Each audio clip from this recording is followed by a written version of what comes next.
Preview.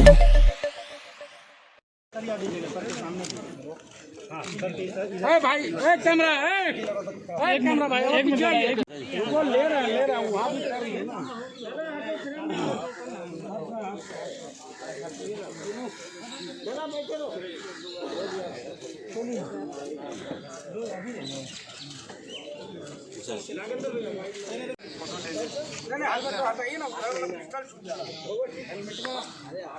Helmet के साथ क्या था अंदर बैंक का दौड़ता भी होगा।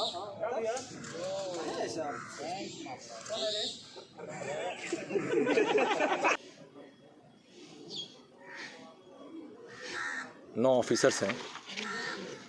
इन लोगों ने अथक प्रयास किया, लगभग समझिए कि इसमें 6 दिन लगातार बिना सोए लोगों ने काम किया और उसके बाद कुछ हम लोगों को ह्यूमन इंट मिला।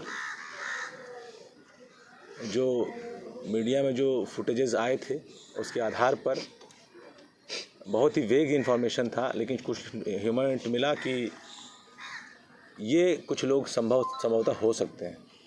उन लोगों का पुलिस रिकॉर्ड नहीं है फ़िलहाल, तो उस आधार पे उन पर तुरंत दबिश बनाना मुश्किल था। उन लोगों का प्रॉपर रेकी किया गया, लगातार 6 दिन रेकी चला और उसके बाद हम लोग बॉयल डाउन किए तो इन्फॉर्मेशन प्रूफ हुआ कि जक्कनपुर थाना क्षेत्र में एक बैंक कॉलोनी है, वहाँ पर एक व्यक्ति रहता है।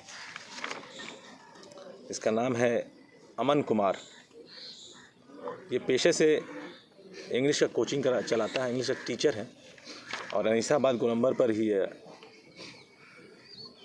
एक कोचिंग इंस्टीट्यूट है, विनिंग एज इंस्टीट्यूट है, उसमें इंग्लिश पढ़ाता है। और इसके चाल को वेरीफाई हम लोगों ने किया, इसके बॉडी लैंग्वेज को वेरीफाई किया, इसके मोटरसाइकिल को वेरीफाई किया और लगभग कड़ी से कड़ी जुड़ने लगी। और एक दिन फिर हम लोगों का लक भी साथ दिया और 4-5 लोग उसके साथ देखे गए और उनको हम लोगों ने दिन भर फॉलो किया और सही समय पर फिर कल रात में रेड हुआ इसे घर पर। तो घर पर हम लोगों ने 5 लोगों को गिरफ्तार किया और हम लोगों का जो 10 दिनों का एनालिसिस था ये सही बैठा और हम लोगों का रेड भी सही जगह पे हुआ। घटनास्थल से जो 6 डकैत थे उसमें से 5 लोग वहाँ से गिरफ्तार हुए और घटनास्थल से ही लगभग 23 लाख रुपया कैश बरामद हुआ। 5 हथियार बरामद हुए, सबने अपनी संलिप्तता स्वीकारी। घर के बाहर ही 2 मोटरसाइकिल बरामद हुआ, एक पल्सर मोटरसाइकिल था जो इस्तेमाल हुआ था, इसके अलावा एक सीडी डिलक्स मोटरसाइकिल था वो भी इस्तेमाल हुआ था। एक स्कूटी भी बरामद हुआ जिससे कि 5वां अपराधकर्मी वहाँ आया था जहाँ कल मुलाकात हो रही थी।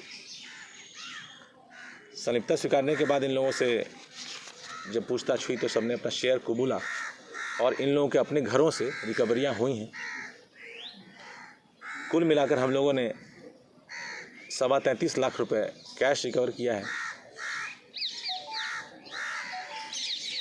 पीएनबी की जो टीम थी, जो हमारे वादी थे, कैश बैंक मैनेजर थे, उसके एलडीएम है, उनको भी बुला के हम लोगों ने इस बारे में चर्चा की है।